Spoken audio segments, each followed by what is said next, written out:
नमस्कार दोस्तों, स्वागत है आपका द कहानी यूनिवर्स में। कहते हैं कुछ घटनाएं सिर्फ एक जगह तक सीमित नहीं होती।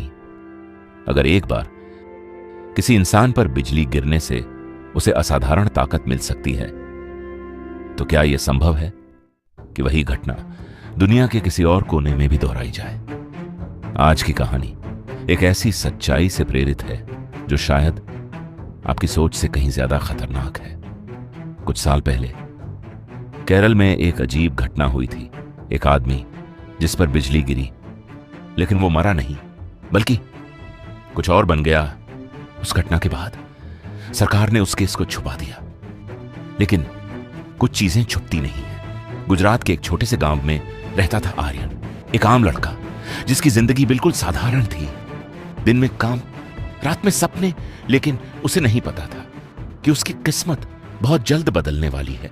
एक रात तेज बारिश, आसमान में गूंजती गड़गड़ाहट। आर्यन एक बिजली के खंभे के पास खड़ा था और तभी धड़ाम, एक जोरदार बिजली सीधे उस पर गिरती है। पूरा गांव दहशत में आ जाता है। सबको लगता है वो मर गया, लेकिन सुबह आर्यन धीरे धीरे अपनी आंखें खोलता है। उसका शरीर कांप रहा था, दिल तेज धड़क रहा था, और जब उसने अपने हाथों को देखा, उनमें हल्की हल्की बिजली चमक रही थी। धीरे धीरे आर्यन को समझ आने लगा, वो तेज दौड़ सकता है, ऊंचाई से गिरकर भी बच सकता है और बिजली को कंट्रोल कर सकता है, लेकिन यह ताकत पूरी तरह उसके काबू में नहीं थी।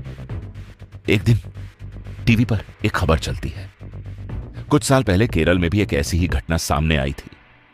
आर्यन के चेहरे का रंग उड़ जाता है। मतलब मैं अकेला नहीं हूं। उसी समय एक साइंटिस्ट, डॉक्टर करण, जो सालों से इस एनर्जी पर रिसर्च कर रहा था, वो आर्यन तक पहुंच जाता है। उसका मकसद साफ था, इस पावर को कंट्रोल करना और दुनिया पर राज करना। डॉक्टर करण आर्यन को ट्रैप करता है। Machines, wires, experiments. आर्यन चीख रहा था, यह ताकत तुम्हारी नहीं है। आर्यन अपनी पूरी ताकत को कंट्रोल करता है। डर खत्म, गुस्सा कंट्रोल, और एक जबरदस्त एनर्जी ब्लास्ट। सब कुछ टूट जाता है। आर्यन वर्सेस डॉक्टर करण, और डॉक्टर करण हार जाता है। सब कुछ शांत हो जाता है, लेकिन एक स्क्रीन ब्लिंक होती है। लोकेशन डिटेक्टेड, केरल, और एक सिलहुट, एक आदमी जो बिजली के साथ खड़ा है। तुम अकेले नहीं। तो दोस्तों, क्या यह सब एक ही कहानी का हिस्सा है? क्या सच में इस दुनिया में ऐसे लोग मौजूद हैं? कमेंट में जरूर बताइए, और ऐसी ही कहानियों के लिए चैनल को सब्सक्राइब करना मत भूलिए।